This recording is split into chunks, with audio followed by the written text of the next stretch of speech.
mempersiapkan religiusnya atau mempersiapkan spiritualnya. Maksudnya fenomena religius itu gimana? Kalau melihat dari sisi keagamaan, kalau masuknya Ramadan, yang paling meriah itu keagamaannya atau sibuk dengan spiritualnya. Contohnya gimana fenomena Ramadan syarat religiusitas? Ciri-cirinya gini.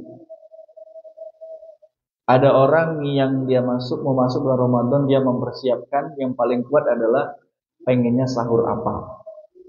Ada yang jualan sudah mempersiapkan diskonnya, nanti mau diskonnya berapa. Ada yang mau jualan nanti udah siap, oh nanti jualan mau jualan bukaan apa. Ada. Di sini ada. Oh nggak ada, ya syukurlah. Oh ada. Ada? Ada. Atau yang kedua, yang dipersiapkan adalah jiwanya menyambut datangnya bulan Ramadan. Kira-kira kalau saya tanya Bapak Ibu, mana yang paling banyak mempersiapkan secara keagamaan atau mempersiapkan secara jiwanya?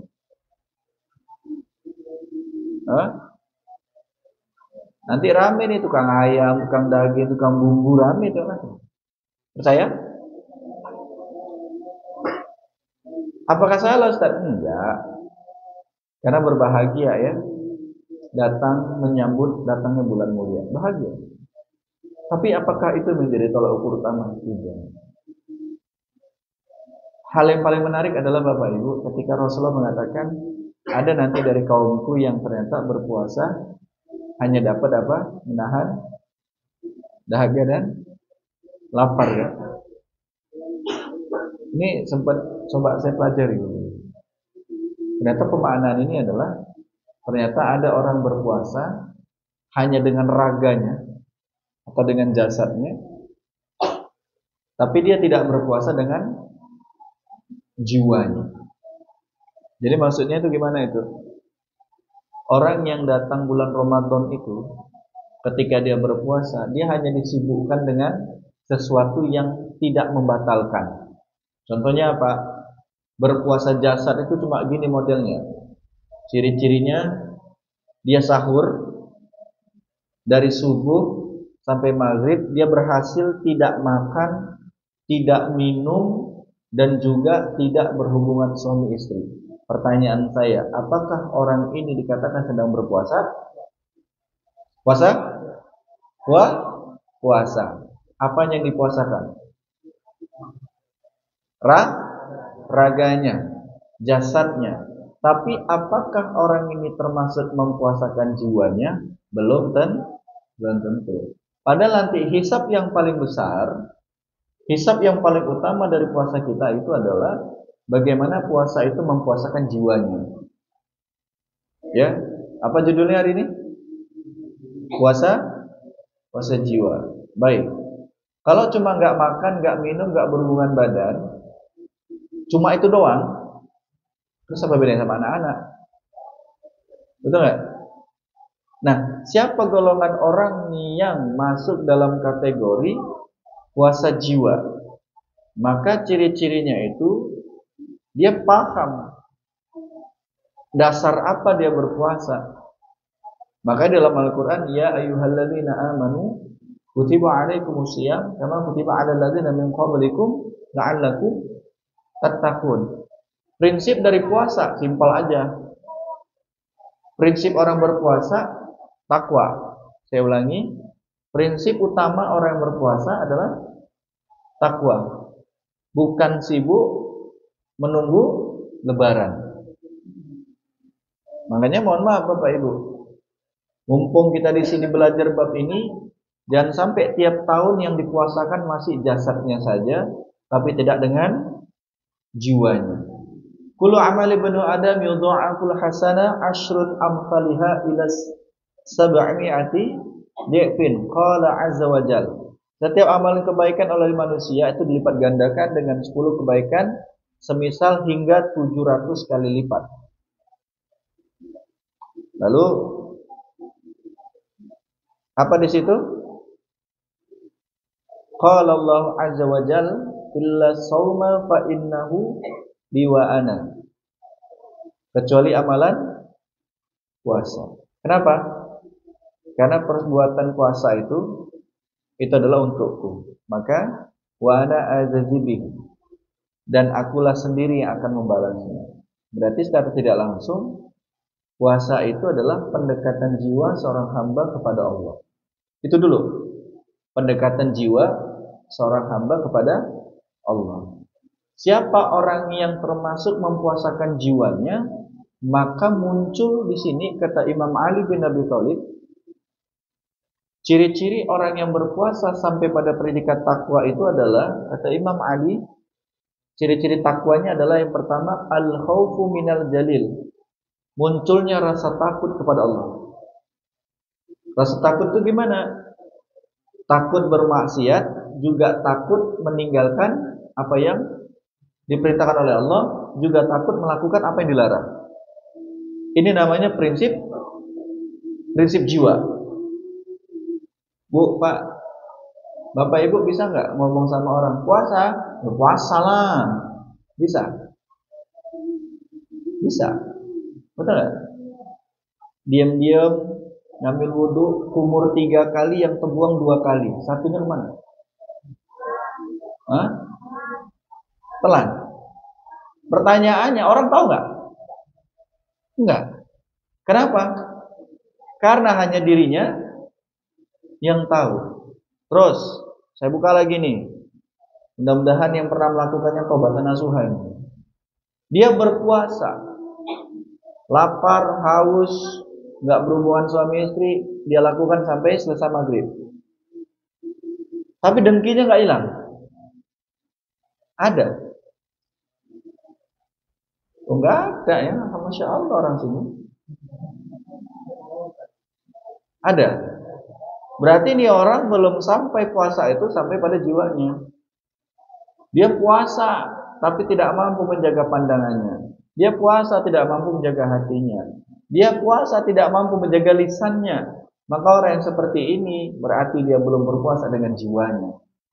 Nah, gimana modal predikat takwa? Ya, nanti saya jelaskan apa aja puasa jiwa itu yang paling utuh.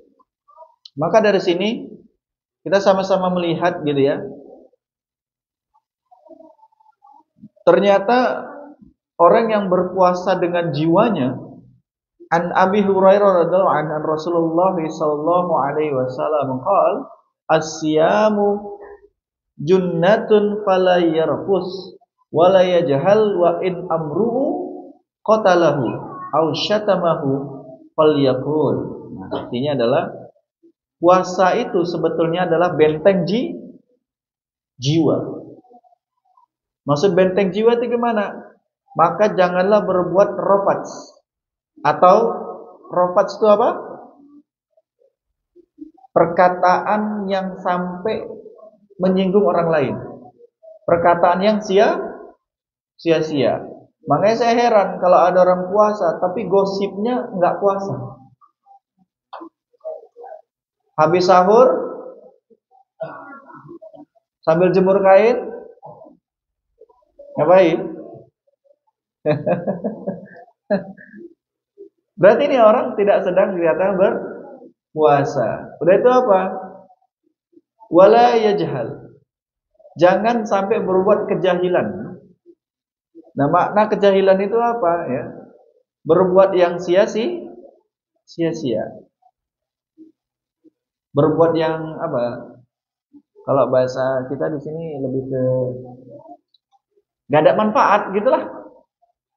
Sebenarnya puasa itu melatih kita untuk terhindar dari sesuatu yang sia-sia. Baru di situ disampaikan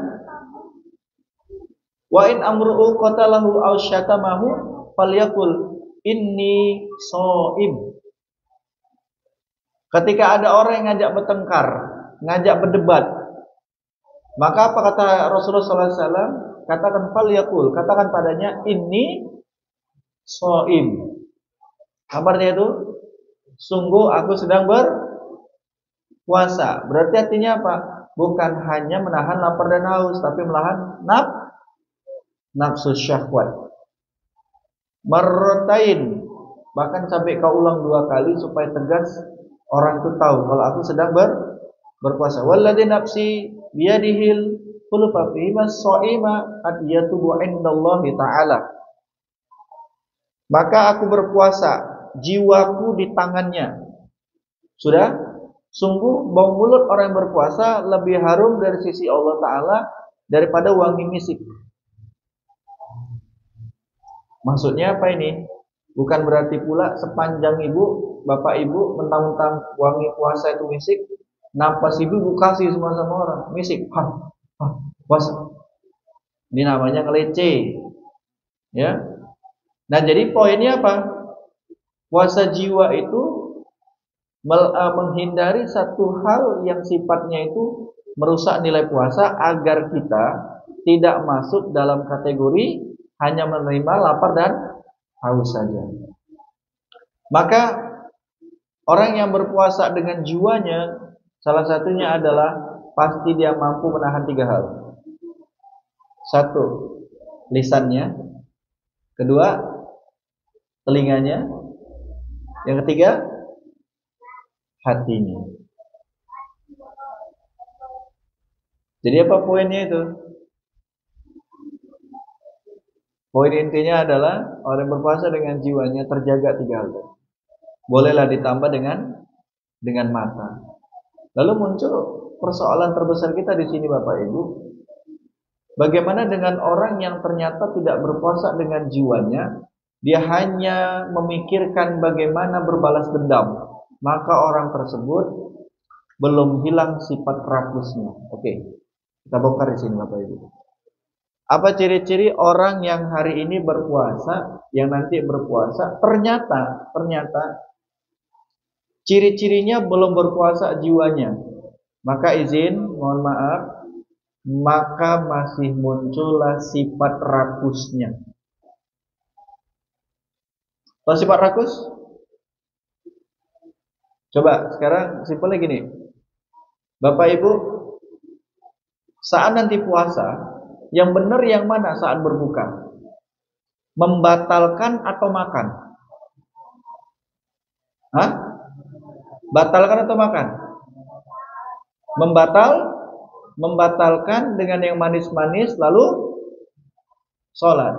Tapi ada orang yang ketika berpuasa, ketika berbuka itu adalah menjadi momen balas dan siang aku kelaparan, ku bantilah buka ini nanti. Maka orang tersebut berpuasa hanya dengan jasadnya. Loh, kok bisa diukur seperti itu? Iya, orang yang berpuasa dengan jiwanya maka akan muncul sifat sabarnya. Jadi bukan muncul rakus. Hati-hati ya. Yang kedua, apa ciri-ciri orang dia tidak berpuasa dengan jiwanya? Yang kedua adalah masih mudahnya muncul syahwatnya. Contoh, ini bukan syahwat birahi ya. Syahwat yang gimana? Nih, Bapak Ibu pernah nggak ngalamin saat lagi puasa, tapi jam 3 sore udah terbayang mau buka pakai apa? Udah terbayang di sepanjang jalan Jainul Arifin tuh udah memikir, wah aku belilah ini wak minah ini kuenya, aku belilah ini martabak Bang Soleh, aku belilah, semua udah dipikirkannya padahal masih jam. Bahkan mohon maaf Bapak Ibu, ada pula yang jualan es warna-warni. Ada merah, kuning, hijau, biru, cappuccino, lain segala macam. Yang jualan pun paten pula dia jam 4 sore diangkatlah pakai sendoknya itu tinggi begini. Apa perasaan Bapak Ibu? Dalam hati ngomong apa? Oh, kubantilah nanti habislah Pak ini. Betul? Nah, terus udah muncul di otaknya nih syahwatnya ini. Muncul apa? Muncul keinginan-keinginan yang nampak di styling. Ada. Mulai muncul apa? Mie contohnya. Dari mie besar, mie kecil, mie depan, mie belakang. Terus muncul semua itu. Dibeli. Sampai gorengan pun diapain? Dibeli. Udah? Pas dibeli, belilah apa? Risol, tahu isi, tahu kosong, tahu terbalik, tahu tengkurap, telentang, semua dibeli. Tapi ujungnya apa, Bu? Ketika sudah dihidangkan di depan mata, masuk beduk, baru minum air putih, bismillah. Pertanyaan saya, apa yang tampak tadi semua yang kita sediakan itu?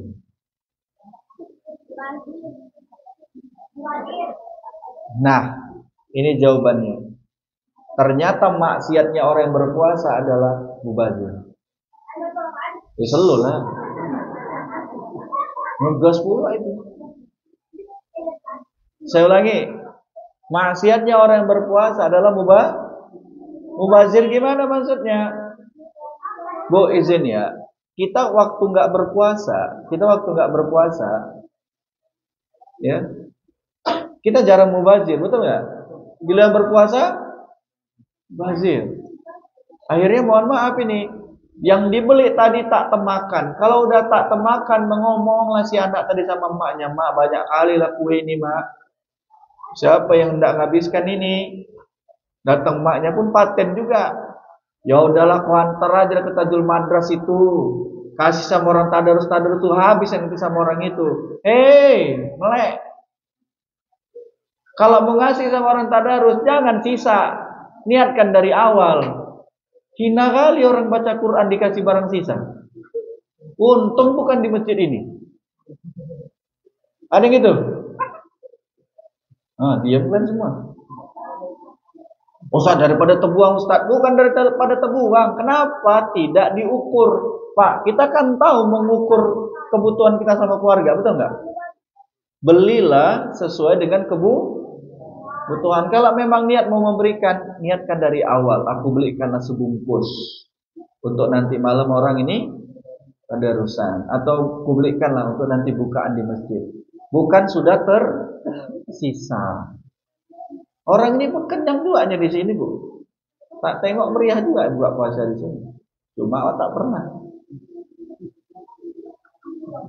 Pas diundang nanti udah muhasabah, Bu, udah habis makan dan semua baru diundang. Astagfirullah. Dia bukan curhat ya. Sudah? Nah, berarti poin intinya apa, Bapak Ibu? Ternyata bukan hanya menahan lapar dan haus, tapi menahan syahwat kita dari segala yang mubazir. Yang ketiga, ciri-ciri orang yang tidak berpuasa dengan jiwanya. Udah masuk bulan puasa yang dipikirkan Syawalnya aja. Dihitung-hitung sama dia. Oh, bentar lagi. Oh, THR cair. Itu dipikirkannya. Akhirnya apa? Makin dekat bulan Syawal makin bahagia. Harusnya apa? Makin sedih. Lah dia malah makin masuk malam takbiran senang hatinya. Kenapa? Akhirnya masih bisa bebas besok makan apa aja, betul? Nah, orang yang seperti ini apakah salah? Secara syariat tidak. Tapi secara penjiwaan dia sedang tidak berpuasa dengan jiwanya. Akhirnya apa? Mentalnya bukan mental orang berpuasa, tapi mental hanya orang beramal dengan jasa. Gitu ya. Jadi poin intinya apa Bapak Ibu? Poin intinya adalah dalam hadis riwayat Bukhari dan Imam Muslim, man shoma Ramadan imanan wa ihtisaban ghufira lahu ma taqaddama min dzambi. Maknanya apa itu? Kalau benar dia puasanya dengan jiwanya, barang siapa berusaha Ramadan karena iman itu jiwa atau bukan? Nih. Dengan imannya dia berpuasa dan mengharapkan pahala wahtisaban, hitungan kebaikan dari Allah, ghufirallahu, diampuni dosa-dosanya, mataqaddama min dzambi, dosa-dosa di masa yang lalu. Maka dari sini kita bisa melihat Bapak Ibu, ternyata ketika orang yang berpuasa dengan jiwanya, maka mentalnya akan berubah. Tidak gampang apa? Tidak gampang rusak jiwanya. Makanya saya heran Bu, kalau ada orang puasa tapi gibahnya nggak habis-habis.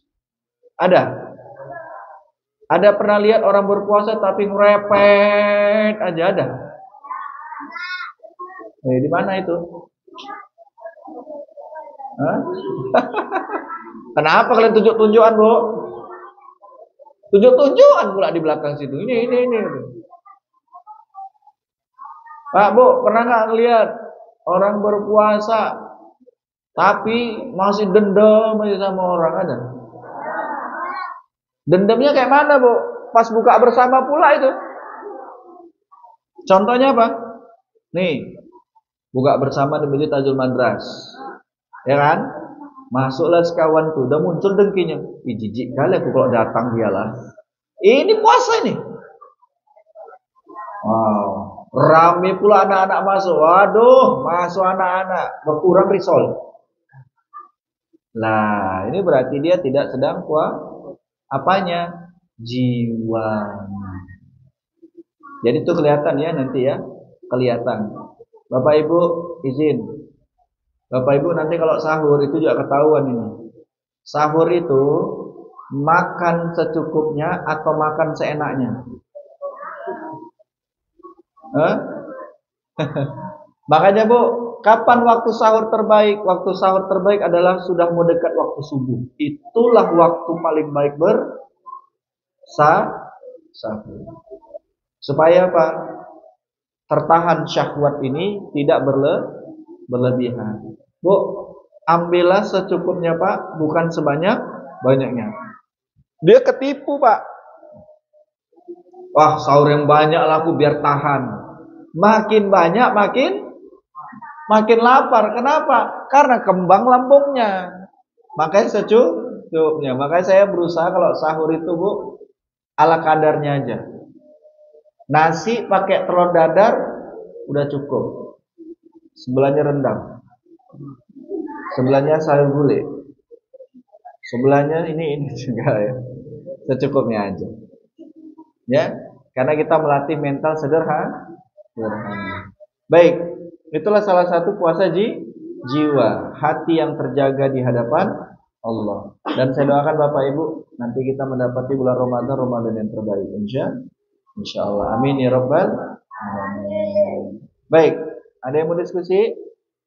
Baiklah, kita buka sesi tanya jawab dari Bapak Ibu yang bertanya. Silakan.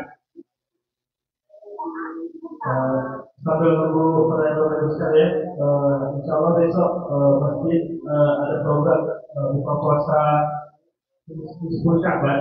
Jadi nanti yang Bapak Ibu yang ingin berbuka di masjid nanti insya Allah kami fasilitasi, dan juga Bapak Ibu yang ingin berinfak untuk program besok yang memberikan berbuka bersama juga nanti boleh berterima kami. Dan pekan depan atau kami depan adalah kajian kita sebelum menyambut bulan Ramadan, dan tidak ada kajian hanya baca hati kami dan doa, dan kalau juga sekaligus pertemuan kajian sebelum Ramadan. Kalau juga kajian depan juga ada makan-makan kita. Jadi bagi Bapak Ibu yang ingin berinfak juga untuk di kajian-kajian juga boleh nanti hubungi kami, kita bisa kajian. Mungkin itu mulai sedikit. Bapak Ibu ada yang ingin bertanya? Silakan. Iya, Anda juga boleh bertanya. Tanya apa?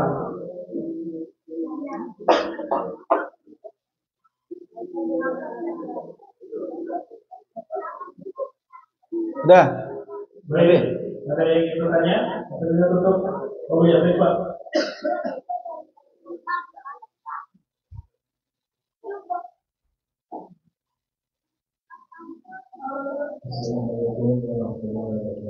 Waalaikumsalam warahmatullahi wabarakatuh.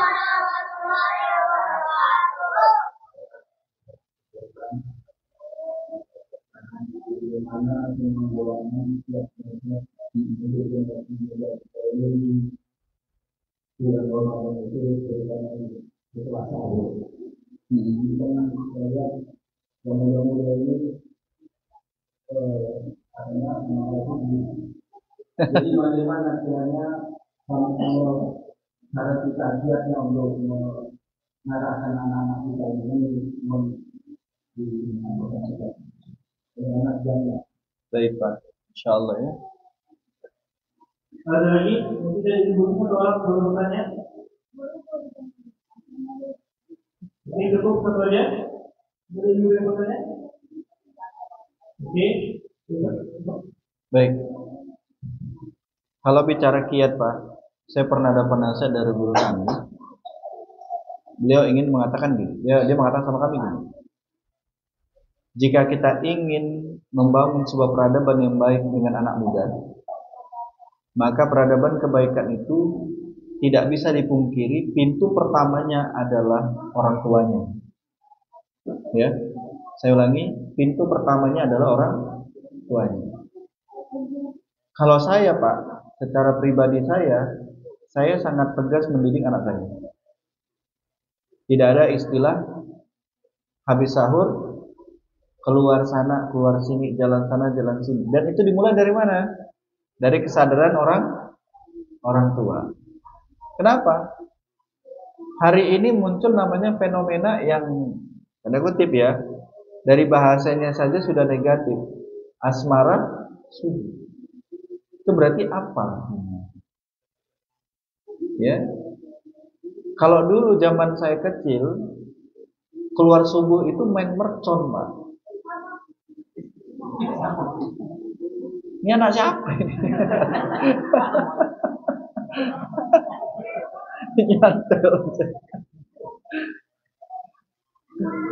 Ya, main mercon, habis itu selesai.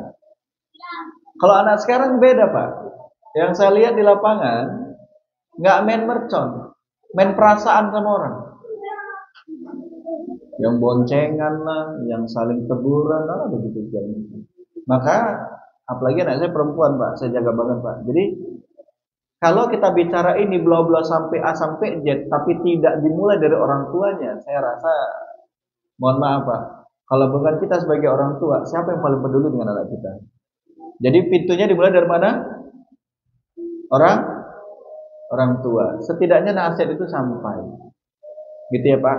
Jadi, dan bagaimana dengan anak orang? Maka masjid itu adalah peradaban kedua. Masjid membuat sebuah program yang menarik perhatian anak-anak, yang menarik perhatian remaja.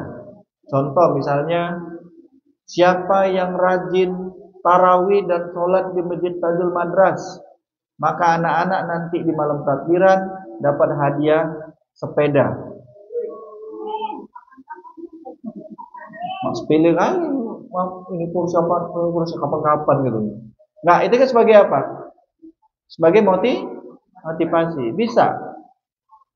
Siapa yang tadarusan dari awal sampai akhir dapat hadiah misalnya, itu bisa. Hah? Kalau untuk motivasi sah-sah saja. Ya, walaupun nanti niatnya lain nggak masalah, daripada ribut di luar sana ngapain. Itu salah satu trik. Kenapa ayo ngaji di Tajul Madras? Kenapa kamu ngaji? Lumayan habis ngaji ada yang dibawa pulang. Motivasi nggak itu? Gitu. Namanya untuk motivasi kebaikan sah-sah saja. Walaupun nanti pada endingnya belajar untuk karena Allah. Gitu ya. Itu sebagai motivasi. Oke, cukup? Baik. Ini mana yang mau umroh nih? Pak Dedi Chan sama Bu Emi mana orangnya? Oh Bapak. Bu Eminya mana? Oh, tanggal berapa berangkat Pak? 17 Senin depan. Kemana dulu? Mekah apa Madinah?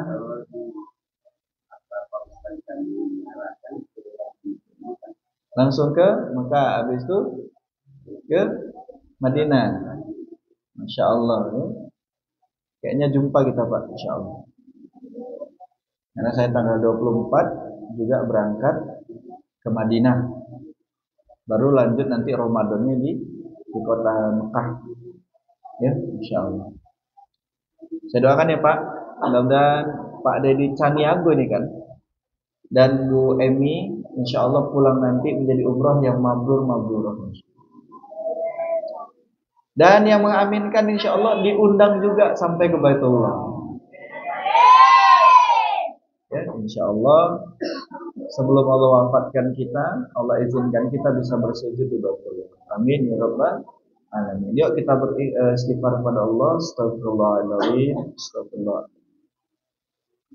Na'udzu billahi minasyaitonir rajim. Bismillahirrahmanirrahim. Alhamdulillahirabbil alamin. Wassalatu wassalamu ala asrofil anbiya'i wal mursalin wa ala alihi wa ashabihi ajma'in. Ya Rahman ya Rahim ya Karim ya Rabbal alamin. Allahumma ja'al thawaba ma qara'na fi hadzal mahali min al-Qur'anil 'azim wa mahallalna min la ilaha illallah.